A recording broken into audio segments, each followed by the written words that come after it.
Hello guys and welcome back to my channel सिर्फ IAS। तो यहाँ पे हम अपनी चैलेंजेस टू इंटरनल सिक्योरिटी की सीरीज को कंटिन्यू करते हुए आज आपके लिए चैप्टर नंबर 8 का पार्ट 3 लेकर आए हैं और ये लास्ट पार्ट होने वाला है इस चैप्टर का नाम था ऑर्गेनाइज्ड क्राइम। तो आइए शुरू करने से पहले चैनल को सब्सक्राइब कर लीजिएगा, बेल आइकन को भी प्रेस करिएगा ताकि आपको रेगुलर अपडेट्स मिलती रहें। चलिए शुरुआत करी जाए। अब ब्लैक मनी तो मोदी जी के आने के बाद अच्छे से पता चल गया होगा कि क्या होता है, और खासकर डीमोनेटाइजेशन के बाद, नोटबंदी के बाद तो बिल्कुल ही क्लियर हो गया होगा कि काला धन आखिरकार होता क्या है। तो देखिए, अगर हम डेफिनेशन की बात करें कि भैया आखिरकार डिफाइन कर दो कि ब्लैक मनी क्या है, तो कोई ऐसी डेफिनेशन तो नहीं है, कोई यूनिफॉर्म डेफिनेशन तो नहीं है। बट बहुत सारे ऐसे टर्म्स का हम यूज़ कर लेते हैं, है ना, कि काला धन है ना, मतलब ये ब्लैक मनी है, ये ब्लैक इनकम है, सही इनकम नहीं है, काली इनकम है तुम्हारी, गलत तरीके से कमाया हुआ पैसा तुम्हारा, डर्टी मनी, गंदा पैसा तुम्हारा। फिल्मों में तो बॉलीवुड वालों ने तो काफ़ी सिखा दिया है, ब्लैक वेल्थ, ये झूठी तेरी शान और शौकत, एक तुम्हारी काली वेल्थ, ये अंडरग्राउंड वेल्थ छुपा के रखे हो जो, ये सारा धन, ब्लैक इकोनॉमी, अर्थव्यवस्था तुम्हारी काली, पैरेलल इकोनॉमी की जो मेन स्ट्रीम इकोनॉमी चल रही है, लीगल इकोनॉमी चल रही है, उसके साथ एक पैरेलल इकोनॉमी भी चल रही है जो कि छुपी हुई है लीगल टर्म से, या शैडो इकोनॉमी का भी यूज करा जाता है, अंडरग्राउंड का भी यूज करा जाता है, या अनऑफिशियल इकोनॉमी का भी यूज करा जाता है, क्योंकि ये ऑफिशियल नहीं है। अब ये काला धन क्या है समझो। देखो, अगर ये जो पैसा है ये काला कैसे हो गया, अब काले रंग के नोट तो होते नहीं होंगे ना। अगर कोई पैसा लॉ को ब्रेक कर रहा है, कि सरकार ने कहा कि इस पैसे पे हमको तुम टैक्स दोगे और ये इन इन तरीकों से ही कमा सकते हो, तो उस पैसे को काला धन बोलते हैं।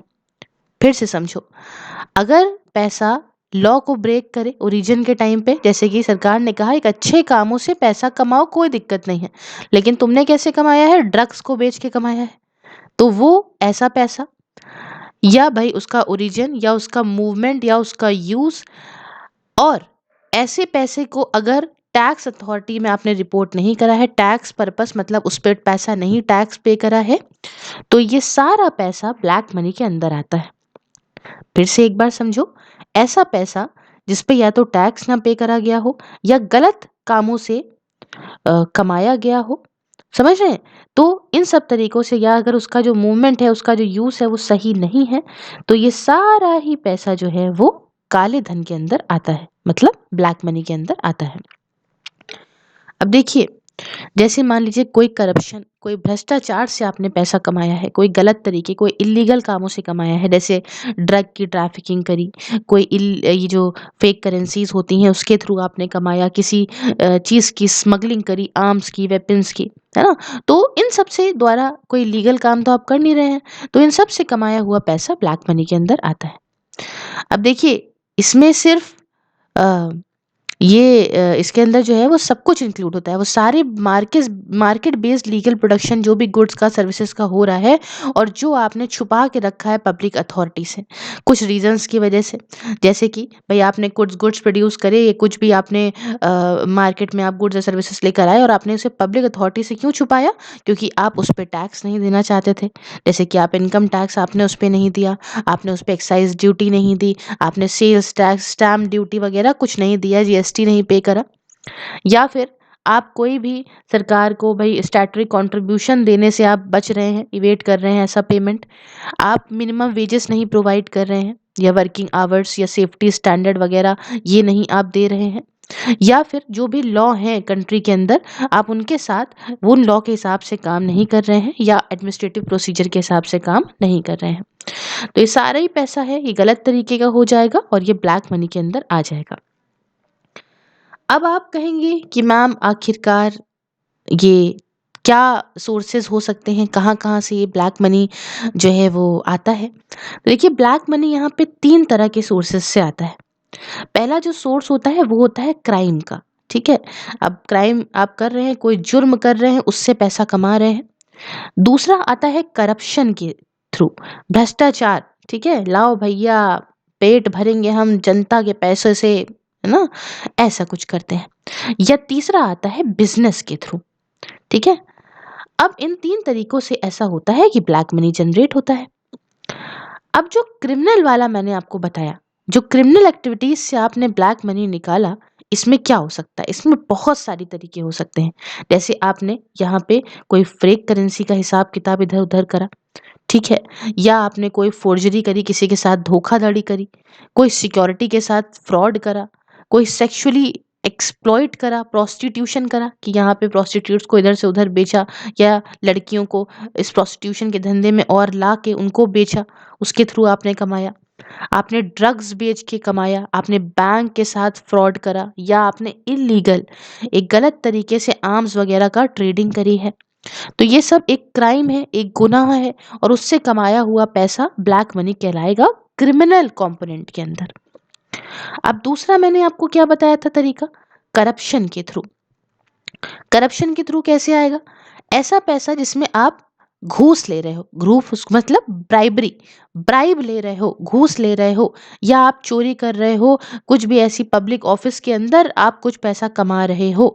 समझ रहे हो ना, कि भैया कोई आया अपना काम कराने के लिए, आपने कहा ओ भैया टेबल के नीचे भाई इतना पैसा लगेगा, तभी जो है तेरा काम हो पाएगा भाई साहब।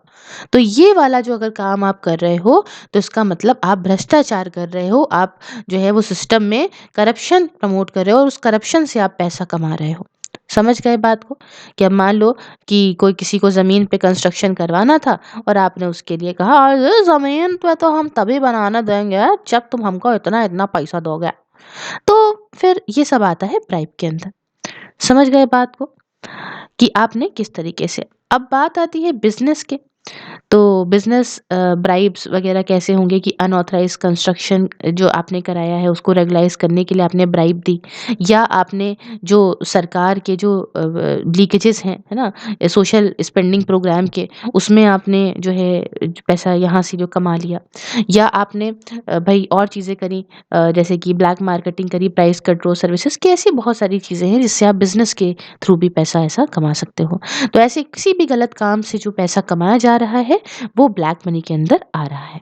इतनी बात समझ गए? उसके 3 कंपोनेंट समझ गए आप? अब बात आती है रिकवरी कैसे होगी ब्लैक मनी की। तो भाई मोदी जी ने रिकवरी करने की कोशिश करी थी। तो अब यहाँ खैर पॉलिटिकल एंगल नहीं ले रहे हैं, एक मज़ाक हो गया। रिकवरी ऑफ ब्लैक मनी चलिए। तो यहाँ पे एक लीगल फ्रेमवर्क है, जिसे आरबीआई हमारा reserve bank of India regulate करता है, कि भैया बैंक अकाउंट खोल दिए जाएं। ठीक है, there is a legal framework regulated by the Reserve Bank of India for the opening of bank accounts overseas by Indian residents and for outward and inward remittance of funds through authorise channel. भाई देखो इसमें क्या कर सकते हो, अगर बाहर से पैसा आ रहा है देश के अंदर, और देश से बाहर पैसा जा रहा है, तो इसके लिए क्या सबसे अच्छा तरीका हो सकता है? कि ऐसे जो लोग पैसा भेज रहे हैं और जो लोग पैसा वापस यहाँ मंगा रहे हैं, इन दोनों के ही बैंक अकाउंट हो जाए, और प्रॉपर तरीके से एक लीगल तरीके से पैसा आए और लीगल तरीके से पैसा जाए, तो पता चल जाएगा कि हाँ भैया इतना पैसा देश में आया और इतना पैसा देश से गया, और तभी पता चलेगा कि आखिरकार ब्लैक मनी कितना है कितना नहीं है। समझ गए? अब देखो भाई, अभी का जो लीगल फ्रेमवर्क चल रहा है ना, कि भाई इस ब्लैक मनी से डील करने के लिए, ये गलत तरीके से जो पैसा इकट्ठा हो रहा है, जो बाहर के देशों से हमारे देश में आ रहा है, अगर हम देखें अभी के लिए क्या ऐसी चीज़ें हैं इंडिया के अंदर, क्या अगर ऐसा पता चलता है तो क्या पेनाल्टी लग जाएगी इस पे, क्या ये जुर्म है, किस चीज़ के अंदर आता है, उसको हम यहाँ समझते हैं कि अगर अभी के लिए क्या लॉज हैं जिसके अंदर इस ब्लैक मनी को डील करने के लिए रखे गए हैं। तो पहला, जैसे कि हमने लास्ट पार्ट में आखिरी में बात करी थी, पहला था पीएमएलए। पीएमएलए का फुल फॉर्म होता है बच्चों prevention of money laundering act. ये 2002 वाला है, और हमने इसको पार्ट 2 में, अगर आप नहीं देखे हैं तो आप देख कर आए, उसमें हमने अच्छे से इसको आखिरी में डिस्कस कर लिया था। तो मनी लॉन्ड्रिंग के लिए जो कि भाई इसको रखा गया है कि एक शेड्यूल ऑफेंस है। और इसके तहत क्या होगा, जो इंसान ऐसा पकड़ा जाएगा मनी लॉन्ड्रिंग करता हुआ, चाहे वो इंसान हो या कोई लीगल एंटिटी, मतलब फर्म हो, बिजनेस हो, कोई कॉरपोरेट हो, अगर ऐसा पकड़ा जाता है तो उसकी पूरी प्रॉपर्टी, उसकी ज़मीन जायदाद सब कुछ अटैच कर ली जाएगी, कॉन्फिस्केट मतलब जब्त कर ली जाएगी, है ना। और उसको इसी के तहत सज़ा दी जाएगी, फिर उसकी ये सारी ज़मीन जायदाद प्रॉपर्टी वगैरह बेच के पैसा अपना निकाला जाएगा। तो ये सारी बातें कहता है ये पीएमएलए। और भी चीज़ें कहता है जो कि भाई कुछ आपको बताते हैं, जैसे कि जेल, कम से कम 3 सालों की जेल तो मिली जाएगी आपको, और ये 3 सालों की जेल 7 सालों तक एक्सटेंड हो सकती है। 5 लाख रुपए तक का जुर्माना भी लगाया जा सकता है। और अगर कोई ऐसी गंदी चीज़ें देखी कि ओवरसीज़ हैं, तो ये म्यूचुअल लीगल असिस्टेंस ट्रीटीज़ के थ्रू, मतलब 2 कंट्रीज़ के बीच में एक ट्रीटी होती है कि भैया देखो, अगर ऐसा है कि यहाँ हमारे यहाँ से चुरा के भागा बंदा और यहाँ पे कुछ गड़बड़ी करी आपकी कंट्री में, तो आप पकड़ लीजिएगा और उसके बाद हम लोग मिलके ऐसी-ऐसी सज़ा देंगे उसको। तो ये सब ट्रीटीज़ होती हैं, जो कि हमने पार्ट 2 में बहुत अच्छे से करी, यहाँ मैं आपका टाइम नहीं वेस्ट करना चाहूँगी। तो इसके थ्रू जो भी सज़ा हो रही है, वो सज़ा दी जाएगी। और इंडिया की मैंने लास्ट पार्ट में भी बताया था कि इंडिया ऐसी 26 कंट्रीज के साथ में उसने ट्रीटीज साइन कर रखी हैं। तो पहला क्या हो गया इसके लिए, PMLA, prevention of money laundering act. दूसरा जो है वो है under the foreign exchange management act, FEMA जिसको बोलते हैं, ये 1999 का है। अब देखो, ऐसे केसेस जिसमें फॉरेन एक्सचेंज ट्रांजैक्शन में घपला होता है इंडियन रेसिडेंट्स के द्वारा, ये सारा का सारा इसके अंदर आता है। और इसमें जो सज़ा होती है वो कम से कम मैक्सिमम 3 गुना हो सकती है उस अमाउंट की जो इन्वॉल्व है। मतलब मान लो कि 1 लाख रुपए का घपला करा गया, ये तो बहुत छोटा अमाउंट मैं बता रही हूँ एग्जाम्पल के लिए, तो कम से कम 3 लाख रुपए तक मैक्सिमम सज़ा, मतलब मैक्सिमम आप भरपाई कर सकते हो अगर आप इसके अंदर पकड़े जाते हो। फेमा के अंदर क्या होता है कि जब्त कर ली जाती है जो भी कन्फिस्केट कर लिया जाता है, जो भी पैसा आपका अब्रॉड में पड़ा हो, है ना, तो ये सारा पैसा जब्त कर लिया जाता है। अब चाहे वो फेमा हो, मतलब फॉरेन एक्सचेंज मैनेजमेंट एक्ट हो, और चाहे वो पीएमएलए हो, मतलब prevention of money laundering act हो, इन दोनों में ही इन्वेस्टिगेशन जो है वो एक पर्सन के खिलाफ होती है। पर्सन कोई भी हो सकता है। देखो, पर्सन आपने कॉमर्स में पढ़ा होगा कि पर्सन में सब कुछ आता है, एक इंडिविजुअल नेचुरल पर्सन भी आता है जैसे कि हम और आप, और एक लीगल पर्सन भी आता है जैसे कि कोई कंपनी, कोई फर्म या कोई कॉर्पोरेट। ठीक है। तो इन दोनों ही, चाहे वो फेमा हो चाहे वो पीएमएलए हो, इन्वेस्टिगेशन जो है वो इस ऐसे पर्सन के अगेंस्ट ली जाती है, नेचुरल हो चाहे लीगल हो, और ये स्पेसिफिक इंफॉर्मेशन के बेसिस पे ली जाती है। ऐसा नहीं है कि बस किसी ने कहा और हमने मान लिया। प्रूफ होता है, एविडेंस होता है, इंफॉर्मेशन स्पेसिफिक होती है, उसके बेसिस पे काम किया जाता है। उसके बाद तीसरा आता है section 105 A, section 105, 105 A of the CrPC. अब भाई ये क्या है, इसमें क्या दे रखा है सीआरपीसी के सेक्शन 105 ए में, 105 ए में, रेसिप्रोकल अरेंजमेंट, मतलब समझिए यहाँ एक प्रॉपर अरेंजमेंट, प्रॉपर प्रोसीजर बताया गया है कि किस तरीके से आप अटैच कर लोगे, मतलब अपने में प्रॉपर्टीज, या फोरफीचर कर लोगे, मतलब अपने पास वापस से जब्त कर लोगे इनकी प्रॉपर्टीज। जो भी जो है, जिस भी इंसान ने गलत काम किया है, जिसने भी ऑफेंस करा है, उसकी प्रॉपर्टी से जो भी चीज़ें जनरेट हो रही हैं, जो भी हमने उसकी प्रॉपर्टी का पता लगाया, हम कैसे उसको अपने में अटैच कर लेंगे और फॉरफिट कर लेंगे, समझे, मतलब खींच लेंगे अपनी तरफ। जहाँ पे भी ऐसी प्रॉपर्टीज सिचुएटेड होंगी, ओवरसीज हों, तो उस हिसाब से जैसे भी ट्रीटी वगैरह करी गई होगी हमारी सरकार के द्वारा उस कंट्री के साथ में, तो उस हिसाब से यहाँ पे सजा प्रॉपर्टीज को अपने अंडर लिया जाएगा। और लेटर रोगोटरीज वगैरह इशू करे जाते हैं। ये लेटर के बारे में मैंने आपको लास्ट पार्ट में बहुत अच्छे से बताया है, यहाँ पे सिर्फ एक ओवरव्यू दिया हुआ है, तो प्लीज़ पार्ट 2 ज़रूर देख लें। ये सब इशू करा जाता है कोर्ट के द्वारा, अथॉरिटी के द्वारा, है ना, और दूसरी जो कंट्री है उस वो करती है, और फिर यहाँ पे जो है उसे एग्जीक्यूट करती है, ऐसा कोई ऑर्डर जो भी दूसरी कंट्री का होता है। तो ये दोनों ये तालमेल बना के चलती हैं, दो कंट्रीज तालमेल बना के चलती हैं अपनी प्रायर की गई ट्रीटीज़ के माध्यम से, उसके अकॉर्डिंगली ये काम करा जाता है। अब देखिए, एक और चीज़ है इसके अंदर, under the income tax act, तो मतलब यहाँ पे इनकम टैक्स एक्ट के अंदर इनकम जो भी, ऐसी इनकम जो भी आपने डिस्क्लोज नहीं करी है है ना? आपने टैक्स से छुपा के रखी है इनकम, आपने बताया नहीं है सरकार को कि ये इनकम, भाई कुछ लोग क्या कहते हैं कि भाई मैं सारी इनकम मैं कमा रहा हूँ, मैं टैक्स क्यों दे दूँ इतने बड़े लेवल का? तो आपने जो इनकम डिस्क्लोज़ नहीं करी है, इस पे भी पेनाल्टी लगेगी, इस पे भी इंटरेस्ट लगेगा एज़ वेल एज़ आप धरे भी जा सकते हैं। तो अमाउंट जो भी रिकवर होगा even if exceed the entire undisclosed income, ऐसा भी हो सकता है कि अगर आपने उस इनकम को छुपा के रखा और अगर पकड़े गए आप, तो जितनी वो इनकम है ना, उससे ज़्यादा का आपके ऊपर पेनाल्टी चार्जेस लगे जा सकते हैं। तो ये सब है ब्लैक मनी को कुछ डराने धमकाने के लिए कुछ बनाए गए लॉस। अब क्या स्ट्रैटेजी है, किस तरीके से आप ब्लैक मनी को टैकल कर सकते हो, ज़रा ये आपको समझाते हैं। कैसे आप टैकल करोगे? पहला कि ब्लैक मनी को जनरेट ही मत होने दो। ऐसा काला धन निकले ही ना, बने ही ना, जनरेट ही ना हो। तो इसका प्रिवेंशन करने की ज़रूरत है, इस पे रोक लगाएँ। दूसरी बात, discouraging use of black money, मतलब इस काले धन का उपयोग करने से बचें। तीसरी बात, effective detection of black money, अगर आपको लगता है कि ब्लैक मनी कहीं काला धन है तो उसको पकड़ें, उसको डिटेक्ट करें, उसको समझें और फिर उसका पता लगा के बताएं अथॉरिटीज़ को। चौथी बात है इफेक्टिव इन्वेस्टिगेशन एंड एजुकेशन, मतलब जो भी पता लगाया है आपने कि काला धन यहाँ पे है, उस पे प्रॉपर इन्वेस्टिगेशन की जाए। ये नहीं कि अरे छोड़ो, पड़ा होगा, हमसे क्या लेना देना। और आखिरी में आप regulated use of large denomination, यहाँ पे क्या कर सकते हैं आप, बड़े बड़े नोटों का उपयोग थोड़ा कम करें।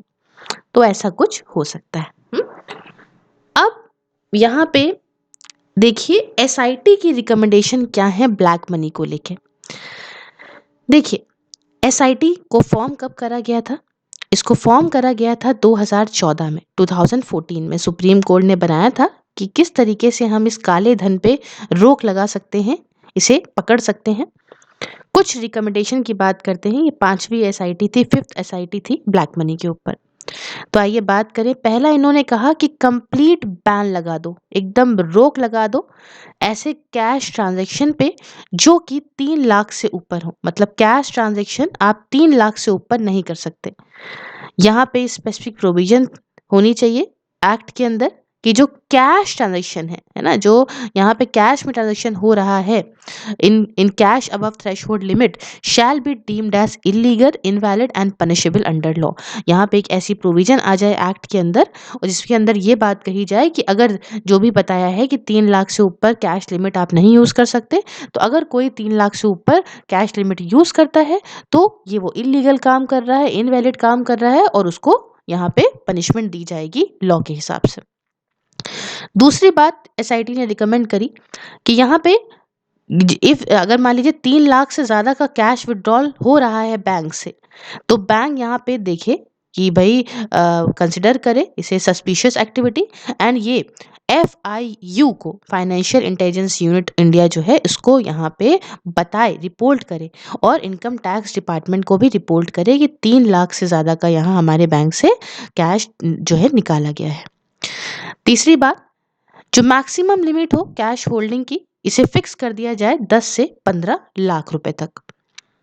चौथी बात कि सारे ही बैंक्स जिसमें आपका कोऑपरेटिव बैंक वगैरह भी आते हैं, वो सारे ही बैंक वो डायरेक्ट करें कि कोई भी इनकम, कोई भी रेवेन्यू, कोई भी पैसा या कोई भी विड्रॉल जो कि 3 लाख से ज़्यादा का होगा ना, वो यहाँ पे director general of income tax को बताया जाएगा, अथॉरिटीज़ जो कि स्टेट की होंगी और फाइनेंशियल इंटेलिजेंस यूनिट को भी बताया जाएगा। तो मतलब 3 लाख से ऊपर की चीज़ों पे ध्यान रखना बहुत ज़रूरी है। चौथी बात, अप्रोप्रिएट, मतलब एक सोच समझ के एक अच्छे स्टेप्स लिए जाने की ज़रूरत है जिससे ये black money and imposition tax act 2015 जो है उसे चेंज करें, अमेंड करें उसको, और उसमें कुछ ऐसी प्रोविजंस को डाला जाए कि जिसमें आपका अनडिस्क्लोज फॉरेन इनकम या असेट वगैरह जो है ये यूनियन बैंक ऑफ इंडिया के पास आए। तो ऐसी चीज़ें करी जाएं।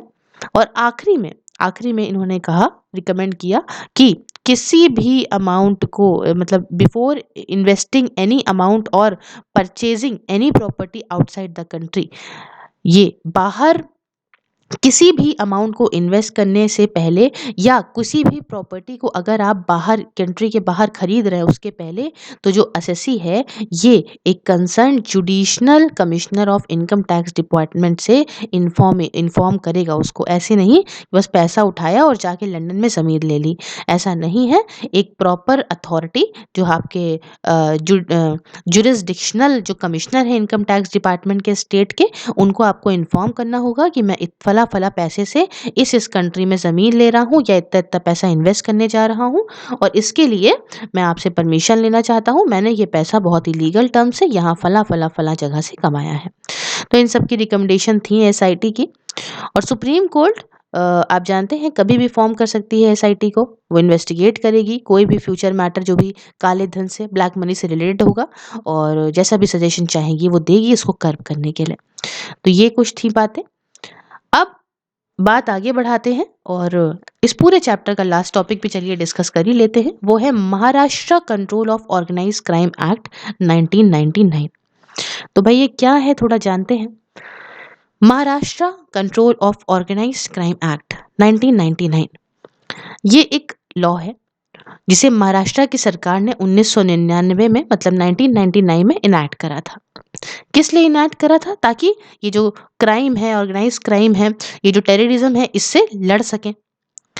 अब देखिए जो प्रियम्बल है टू इस ये एक्ट को लेके वो कहता है कि जो अभी का लीगल फ्रेमवर्क है एग्जिस्टिंग जो लीगल फ्रेमवर्क चल रहा है इसका मतलब जो पीनल या प्रोसीजरल लॉज हैं या जो एडजुडिकेटरी सिस्टम चल रहा है ये सही नहीं है। इसके हिसाब से हम ये जो ब्लैक मनी है उसे कंट्रोल नहीं कर सकते, उसे कर्ब नहीं कर सकते, इस ऑर्गेनाइज क्राइम को नहीं रोक पाएंगे हम। और सरकार जो है इसने इसलिए डिसाइड करा कि एक स्पेशल लॉ लेकर आएगी। इसमें क्या होगा? इसमें कुछ मजबूत एक एक ऐसी चीजें होंगी जो थोड़ी स्ट्रांग होंगी, डर डर बनाने वाली प्रोविजंस होंगी कि लोग डरते ही नहीं है ऐसे लॉ से, अपना काम करते रहते हैं उल्टा सीधा। तो ऐसे डेटरेंट प्रोविजन होगी जिससे सोसाइटी में डर बने। जैसे कि भाई कि सर्टेन सर्कमस्टेंसेस में ऐसी पावर दी जाएगी कि भाई इसमें इंटरसेप्ट करें वायर इलेक्ट्रॉनिक या ओरल कम्युनिकेशन को, जिससे ये ऑर्गेनाइज क्राइम को कंट्रोल कर जा सके। तो लोगों के अंदर डर हो कि हमें हर तरफ से देखा जा रहा है। समझ रहे? नॉर्मल लॉ में क्या होता है कि आपको सीनियर पुलिस ऑफिसर के सामने जो आप कन्फेशन देते हो, जो भी आप कबूल करते हो वो एडमिसिबल होता है, not only against the accused giving the confession but also against the other accused in the same case. लेकिन यहाँ पे कोई भी प्रोविजन ये नहीं थी कि आपको बेल दे देंगे। There is no provision for anticipatory bail for 6 month to be months to the accused. देखो समझो इस बात को। इसमें भाई देखिए नॉर्मल लॉज में क्या होता है कि अगर आप सीनियर जो पुलिस ऑफिसर हैं उनके सामने अगर आप अपना गुनाह कबूल कर लेते हो तो वो बात मान्य हो जाती है। या उसी केस में कोई दूसरा आदमी इन्वॉल्व है, उसके खिलाफ भी इल्ज़ाम है, अगर आप उसके लिए कुछ बता रहे हो और सीनियर पुलिस ऑफिसर के सामने, तो वो बात मान ली जाती है। लेकिन यहाँ पे क्या चीज़ें थी, यहाँ पे प्रोविजन थी कि एंटीसिपेटरी बेल नहीं देंगे 6 महीने तक। जिस पे इल्ज़ाम लगा है अक्यूज्ड को एंटीसिपेटरी बेल नहीं देंगे। तो एंटीसिपेटरी बेल का मतलब ये होता है कि यहाँ पे अरेस्ट होने से पहले ही बेल करवा ली जाती है ना। तो ये बेल नहीं दी जाएगी ताकि ऐसे लोग बच बच के भाग ना पाए। और ये जो एक्ट था Maharashtra control of organised crime act MCOCA, ये यहाँ पे soft puts a bar on soft liberal bail provision. जो इतनी आसानी से बेल मिल जाती थी ऐसे जुर्म करने वाले लोगों को, इस पे रोक लगाता है। और इसके अंदर नॉट बेल बट जेल कह रहे हैं। इसका प्रिंसिपल क्या है? Not bail but jail. Bail नहीं देंगे, तुम्हें जेल देंगे। पुलिस फाइल कर सकती है चार्जशीट को 180 दिनों के भीतर instead of 90 days time limit in normal cases. Normal cases में 90 दिनों की टाइम लिमिट मिलती है, इसके अंदर 180 दिनों के अंदर पुलिस जो है वो चार्जशीट फाइल कर सकती है। यहाँ पे कुछ मेजर्स भी दिए गए हैं जिसमें इस एक्ट के अंदर जो इंश्योर कराते हैं कि प्रोटेक्शन मिलेगा विटनेस को। जो कोई गवाह है तो उसको प्रोटेक्शन दिया जाएगा, उस जैसे उसकी आइडेंटिटी को छुपा के रखा जाएगा, उसको एड्रेस को छुपा के रखा जाएगा, है ना। उसकी सीक्रेसी उसकी चीज़ों को बना के रखेंगे और उसको कोर्ट के सामने नहीं प्रेजेंट करेंगे ताकि उसको किसी भी प्रकार का खतरा ना हो। बस इसी के साथ हमारा चैप्टर नंबर 8 कंप्लीट होता है। धन्यवाद हमारे साथ बने रहने के लिए। अगर आपको वीडियो अच्छा लगा तो लाइक ज़रूर ज़रूर ज़रूर करिएगा और अपना प्यारा व्यू कमेंट बॉक्स में भी छोड़िएगा। बाकी जॉइन बटन को प्रेस करके आप मेरी मेंबरशिप को जॉइन करके मुझे सपोर्ट कर सकते हो। बाकी कमेंट बॉक्स में अपना व्यू तो आप दोगे ही। हाँ, ये सारे सोशल मीडिया के प्लेटफॉर्म में से आप मुझे जहाँ चाहें वहाँ फॉलो कर लें, सारे के सारे लिंक डिस्क्रिप्शन बॉक्स में है। वीडियोस फेसबुक चलाते चलाते हुए मिल जाएंगे, बस लाइक करना है आपको सिर्फ आईएएस का page. Thank you so much for discussion. Have a wonderful day ahead. Take care.